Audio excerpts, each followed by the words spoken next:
తెలంగాణ ప్రభుత్వం తీసుకున్నటువంటి 42% రిజర్వేషన్లు అనేక ప్రామాణికమైనటువంటి చట్టపరమైన అంశాలు తీసుకొని ముందుకు పోతా ఉంటుంటే దీన్ని అడ్డుకునే ప్రయత్నం జరుగుతూ ఉంది.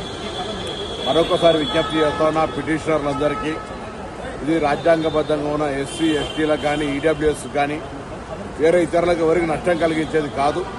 బలహీన వర్గాలకు చేయుతగా ఉండే విధంగా రేవంత్ రెడ్డి గారి నాయకత్వంలో రాహుల్ గాంధీ గారి ఆలోచన మేరకు జరుగుతున్న ఈ ప్రక్రియలో అందరూ ఆలోచన చేయండి.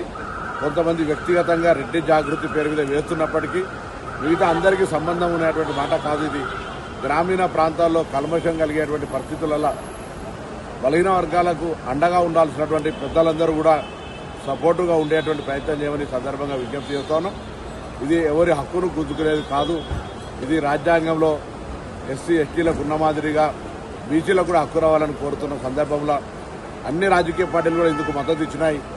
సుప్రీంకోర్టులో కానీ రేపు హైకోర్టులో కానీ ఎక్కడ న్యాయపరమైన అంశం వచ్చినా అన్ని రాజకీయ పార్టీలకు సంబంధించినటువంటి ఏకాభిప్రాయంతో జరిగిన ఈ బిల్లుకు నొసలాడినట్టుగా వాళ్ళు కూడా న్యాయస్థానాల లోపల ఇంప్లీడ్ అయి పార్టీ అభిప్రాయం కానీ ప్రజల అభిప్రాయాన్ని స్పష్టంగా చెప్పాలని అన్ని రాజకీయ పార్టీలు కూడా మరొకసారి విజ్ఞప్తి చేస్తా ఉన్నా. ఇది పైన పటారం లోన లొటారం అన్నట్టుగా మీదికి మాత్రం సపోర్ట్ చేస్తున్నటువంటి విధానం కాకుండా పిటిషనర్ల పైన కొంత విజ్ఞప్తి చేసి కానీ మీ పార్టీ పరమైన అభిప్రాయం న్యాయస్థానాలకు చెప్పి కానీ ఈ అంశంపై స్పష్టత చేయాలని కూడా ఈ సందర్భంగా కోరుతూ ఢిల్లీకి ముఖ్యమంత్రి గారి సూచనల మేరకు పిసిసి అధ్యక్షుల సూచన మేరకు అదేవిధంగా ఏఐసిసి కార్యదర్శి మీనాక్షి నటరాజన్ గారి సూచనల మేరకు ఉప ముఖ్యమంత్రి గారు, నేను, శ్రీహరి గారు ఇంకా కొంతమంది ప్రజాప్రతినిధులు వెళ్తా ఉన్నాం. తప్పకుండా అక్కడ సీనియర్ న్యాయవాదులను కలుసుకొని బలహీన వర్గాలకు న్యాయం చేసేటువంటి అంశంకు తెలంగాణ ప్రభుత్వం పూర్తి కేబినెట్తో సహా పార్టీ మొత్తం కట్టుబడి ఉందనే మాటని సందర్భంగా తెలియజేస్తా ఉన్నాం.